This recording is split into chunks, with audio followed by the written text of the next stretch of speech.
अस्सलाम वालेकुम व्यूअर्स मैं ਤੁਹਾਡਾ ਆਪਣਾ ਆਤਿਫ ਅਹੀਰ ਦੇਸੀ ਬਿਲਾਸ ਦੇ ਨਾਲ ਅੱਜ ਦੀ ਵੀਡੀਓ ਸਾਡੀ ਥੋੜੀ ਡਿਫਰੈਂਟ ਹੈ। ਵੀਡੀਓ ਸਾਰੀ ਵੇਖਣਾ, ਚੈਨਲ ਨੂੰ ਲਾਈਕ ਤੇ ਸਬਸਕ੍ਰਾਈਬ ਕਰਨਾ। ਬਹੁਤ ਅੱਛੀ ਵੀਡੀਓ ਹੈ, ਇਨਫੋਰਮੇਟਿਵ ਹੈ ਤੇ ਤੁਸੀਂ ਇਸ ਬਾਰੇ ਆਪਣਾ ਲਾਈਕ ਤੇ ਕਮੈਂਟ ਕਰਨਾ, ਸਾਨੂੰ ਪ੍ਰਮੋਟ ਕਰਨਾ ਤੇ ਅਸੀਂ ਤੁਹਾਡਾ ਬੜੇ ਸ਼ੁਕਰਗੁਜ਼ਾਰ ਹਾਂ ਤੁਹਾਡੇ। ਅਸੀਂ ਸਟਾਰਟ ਕਰਨਾ ਆਪਣੀ ਵੀਡੀਓ। ਅੱਜ ਦੀ ਵੀਡੀਓ ਸਾਡੀ ਹੈ ਅਨੰਤ ਅੰਬਾਨੀ ਦੀ ਵੈਡਿੰਗ ਤੇ। ਅਨੰਤ ਅੰਬਾਨੀ ਮੁਕੇਸ਼ ਅੰਬਾਨੀ ਦੇ ਬੇਟੇ ਨੇ ਤੇ ਇਹਨਾਂ ਦੀ ਸ਼ਾਦੀ ਹੋਈ ਹੈ ਪਿਛਲੇ ਵੀਕ। ਸ਼ਾਦੀ ਬਹੁਤ ਮਹਿੰਗੀ ਸ਼ਾਦੀ ਹੈ ਤੇ ਮੁਕੇਸ਼ ਅੰਬਾਨੀ ਵੀ ਬਹੁਤ ਹੀ ਅਮੀਰ ਇਨਸਾਨ ਹੈ।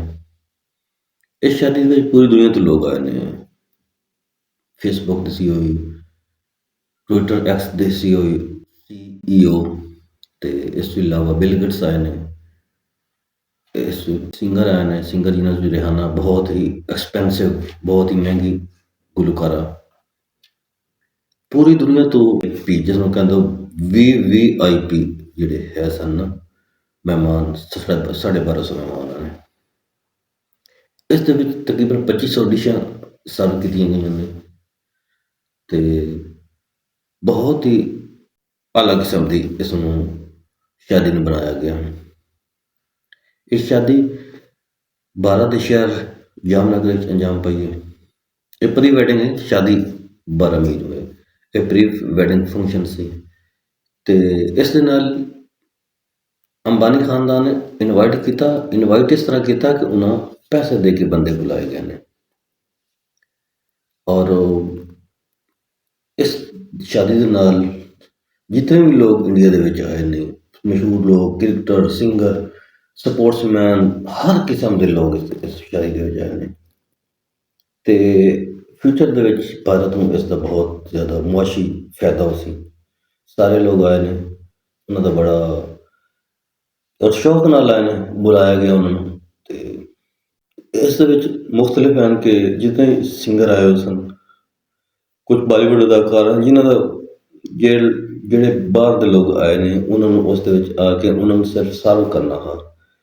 ਸ਼ਾਹਰੁਖ ਖਾਨ, ਸਲਮਾਨ ਖਾਨ, ਇਹਨਾਂ ਲੋਕਾਂ ਨੇ ਸਿਰਫ ਉਹਨਾਂ ਨੂੰ ਸਰਵ ਕਰਨਾ, ਉਹਨਾਂ ਦੇ ਕੋਲੋਂ ਪੁੱਛਣਾ ਹੈ ਕਿ ਤੁਹਾਨੂੰ ਕੁਝ ਚੀਜ਼ ਦੀ ਜ਼ਰੂਰਤ ਨਹੀਂ, ਸਾਰਾ ਕੁਝ ਇੱਕ ਅੱਛਾ ਗੈਸਚਰ ਆ ਉਹਨਾਂ ਦਾ ਤੇ ਉਹਨਾਂ ਆਪਣੇ ਮੁਲਕ ਦੀ ਤਰੱਕੀ ਵਾਸਤੇ ਸਾਰਾ ਕੰਮ ਕੀਤਾ। ਇਸ ਦੇ ਵਿੱਚ ਬਲੈਕ ਰੌਕ ਕੰਪਨੀ ਦੇ CEO ਵੀ ਆਏ ਹੋਏ ਸਨ, ਜਿਸ ਦੇ ਬਾਰੇ ਮਸ਼ਹੂਰ ਹੈ ਕਿ ਬਲੈਕ ਰੌਕ ਕੰਪਨੀ ਪੂਰੀ ਦੁਨੀਆ ਦੀ ਮੁਆਸ਼ਤ ਕੰਟਰੋਲ ਕਰਦੀ ਹੈ ਤੇ ਇਹ ਬਹੁਤ ਅੱਛੀ ਗੱਲ ਹੈ ਉਹਨਾਂ ਦੀ। ਉਹਨਾਂ ਲੋਕ ਬੁਲਾਏ ਨੇ, ਉਹਨਾਂ ਦੇ ਕੋਲ ਆਏ ਨੇ, ਲੋਕ ਵਾਪਸ ਚਲੇ ਗਏ ਨੇ। ਕੁਝ ਲੋਕ PSL ਛੋੜ ਕੇ ਵੀ ਸ਼ਾਦੀ ਦੇ ਵਿੱਚ ਸ਼ਿਰਕਤ ਕਰਨ ਗਏ ਸਨ। ਸਵੀਡਨ, ਆਸਟ੍ਰੇਲੀਆ, ਮੁਖਤਲਿਫ ਕੰਟਰੀਜ਼ ਦੇ ਲੋਕਾਂ ਨੂੰ ਇਨਵਾਈਟ ਕੀਤਾ ਗਿਆ। ਉਹਨਾਂ ਦੇ ਸਦਰ ਨੂੰ, ਵਜ਼ੀਰ ਆਜ਼ਮ ਨੂੰ ਇਨਵਾਈਟ ਕੀਤਾ ਗਿਆ। ਡੋਨਲਡ ਟਰੰਪ ਦੀ ਬੇਟੀ ਨੂੰ ਇਨਵਾਈਟ ਕੀਤਾ, ਜਿਹਦੇ ਬਾਰੇ ਮਸ਼ਹੂਰ ਹੈ ਕਿ ਟਰੰਪ ਕਹਿੰਦਾ ਕਿ ਅਗਰ ਮੈਂ ਨੈਕਸਟ ਸਦਰ ਬਣਿਆ ਤੇ ਮੈਂ ਆਪਣੀ ਬੇਟੀ ਨੂੰ ਵਰਲਡ ਬੈਂਕ ਦਾ ਸਦਰ ਜਾਂ ਜੋ ਵੀ ਬਣਾਵਾਂਗਾ। ਇਤਨਾ ਕੌਨਫੀਡੈਂਸ ਉਹਨਾਂ ਆਪਣੀ ਬੇਟੀ ਤੇ। ਉਹ ਵੀ ਇੱਥੇ ਆਈ ਸੀ। ਗੁਲਕਾਰਾ ਰਿਹਾਨਾ ਤਕਰੀਬਨ ਪਾਕਿਸਤਾਨੀ 270 ਕਰੋੜ ਚਾਰਜ ਕੀਤਾ, ਪਾਕਿਸਤਾਨੀ ਰੁਪੀਜ਼ ਬਣਦਾ ਪਿਆ ਤੇ ਉਹ ਮੁਕੰਮਲ ਆਪਣੇ ਸਾਜ਼ੋ ਸਮਾਨ ਨਾਲ ਆਈ ਸੀ। ਇਸ ਤੋਂ ਇਲਾਵਾ ਸਾਰੇ ਲੋਕ, ਜਿਹੜੇ ਵੀ ਲੋਕ ਆਏ, ਬਹੁਤ ਅਮੀਰ ਲੋਕ ਸਨ। ਇਹਦੇ ਵਿੱਚ 1250 ਲੋਕ ਜਿਹੜਾ ਆਇਆ ਬਹੁਤ ਹੀ ਅਮੀਰ ਲੋਕ ਸੀ ਤੇ ਬਾਕੀ ਜੋ ਇੰਡੀਅਨ ਅਦਾਕਾਰ ਵਗੈਰਾ ਆਏ ਸੀ ਉਹ ਸਾਰੇ ਆਏ ਸਨ, ਕ੍ਰਿਕਟਰ। ਇਸ ਦੇ ਵਿੱਚ ਇੱਕ ਹੋਰ ਗੱਲ ਕਿ ਵਿਰਾਟ ਕੋਹਲੀ ਨਹੀਂ ਆਇਆ ਸੀ, ਉਸ ਨੂੰ ਇਨਵਾਈਟ ਨਹੀਂ ਕੀਤਾ ਗਿਆ। ਅਥੈਂਟਿਕ ਗੱਲ ਨਹੀਂ, ਲੇਕਿਨ ਖਬਰ ਉੜ ਰਹੀ ਹੈ ਕਿ ਇਨਵਾਈਟ ਨਹੀਂ ਕੀਤਾ ਗਿਆ ਸੀ।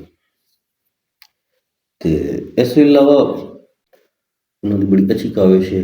ਇਸ ਵਿੱਚ ਅਸੀਂ ਇੰਡੀਆ ਨੂੰ ਬਹੁਤ ਹੀ ਉੱਤੇ ਵੇਖਦਾ ਸਾਨੂੰ ਨਜ਼ਰ ਆਉਂਦਾ ਤੇ ਅਗਰ ਅਸੀਂ ਉਹਨਾਂ ਨੂੰ ਉੱਤੇ ਦੇਖ ਰਹੇ ਹਾਂ, ਲੇਕਿਨ ਸਾਡੇ ਅੰਦਰ ਫੇਸਬੁੱਕ ਬੈਨ ਹੋ ਰਹੀ ਜੀ, YouTube ਬੈਨ ਕਰ ਦਿਓ, ਸੋਸ਼ਲ ਮੀਡੀਆ ਸਾਰਾ ਬੈਨ ਕਰ ਦਿਓ। ਅਸੀਂ ਲੋਕ ਇਤਨਾ ਪਿੱਛੇ ਹਟ ਚੁੱਕੇ ਹਾਂ ਪਾਕਿਸਤਾਨੀ ਦੇ। ਸਾਨੂੰ ਦੁੱਖ ਹੁੰਦਾ ਇਸ ਚੀਜ਼ 'ਤੇ ਕਿ ਯਾਰ ਅਸੀਂ ਕੀ ਕਰ ਰਹੇ ਹਾਂ। ਸਾਡੀ ਮੁਆਇਸ਼ਤ ਬਹੁਤ ਡਾਊਨ ਹੁੰਦੀ ਜਾ ਰਹੀ ਹੈ। ਉਹ ਇੱਕ ਬੰਦਾ ਅੰਬਾਨੀ ਪੂਰੀ ਦੁਨੀਆ ਦੇ ਮਹਿਮਾਨ ਬੁਲਾ ਸਕਦਾ, ਅਸੀਂ ਪਾਕਿਸਤਾਨੀ ਲੋਕ ਇਸ ਤਰ੍ਹਾਂ ਨਹੀਂ ਕਰ ਸਕਦੇ। ਸਾਡੇ ਕੋਲ ਮੁਆਸ਼ੀ ਹਾਲਾਤ ਬਹੁਤ ਖਰਾਬ ਨੇ। ਅੱਲਾਹ ਪਾਕ ਸਾਨੂੰ ਜਜ਼ਾਏ ਖੈਰ ਦੇ, ਅਸੀਂ ਕੁਛ ਬਿਹਤਰ ਕਰ ਸਕੀਏ, ਅਸੀਂ ਮਿਹਨਤਾਂ ਕਰੀਏ ਤੇ ਸਾਡਾ ਹਾਮੀ ਨਾਸਰ। ਤੇ ਬਾਕੀ ਅਸੀਂ ਇਸ ਸ਼ਾਇਦ ਇਸ ਫੰਕਸ਼ਨ 'ਤੇ ਉਹਨੂੰ ਮੁਬਾਰਕਬਾਦ ਪੇਸ਼ ਕਰਾਂਗੇ। ਜੈਲਸ ਨਹੀਂ ਹੋਣਾ ਚਾਹੀਦਾ, ਅਸੀਂ ਇਸ ਕਾਬਿਲ ਹਾਂ ਤਾਂ ਉਹਨਾਂ ਦਾ ਮੁਕਾਬਲਾ ਕਰੀਏ ਕਿ ਅਗਰ ਉਹ ਕਾਮਯਾਬ ਹੋ ਚੁੱਕੇ ਹਨ ਤਾਂ ਉਹਨਾਂ ਨੂੰ ਦਾਦ ਦੇਣੀ ਚਾਹੀਦੀ। ਬਾਕੀ ਤੁਸੀਂ ਸਾਰੇ ਭਾਈ ਸਾਡਾ ਚੈਨਲ, ਸਾਡੀ ਵੀਡੀਓ ਇਤਨੀ ਹੈ, ਸਾਡਾ ਚੈਨਲ ਲਾਈਕ ਤੇ ਸਬਸਕ੍ਰਾਈਬ ਕਰ ਦਿਓ। ਅਗਰ ਤੁਹਾਨੂੰ ਵੀਡੀਓ ਅੱਛੀ ਲੱਗੇ ਤੇ ਤੁਸੀਂ ਕਮੈਂਟ ਫੀਡਬੈਕ ਲਾਜ਼ਮੀ ਦੇਣਾ। ਅਗਰ ਨਾ ਵੀ ਅੱਛੀ ਲੱਗੇ ਤਾਂ ਫਿਰ ਵੀ ਸਾਨੂੰ ਦੱਸਣਾ ਕਿ ਅਸੀਂ ਤੁਹਾਡੇ ਵਾਸਤੇ ਵੀਡੀਓ ਬਣਾਉਂਦੇ ਰਹਾਂਗੇ।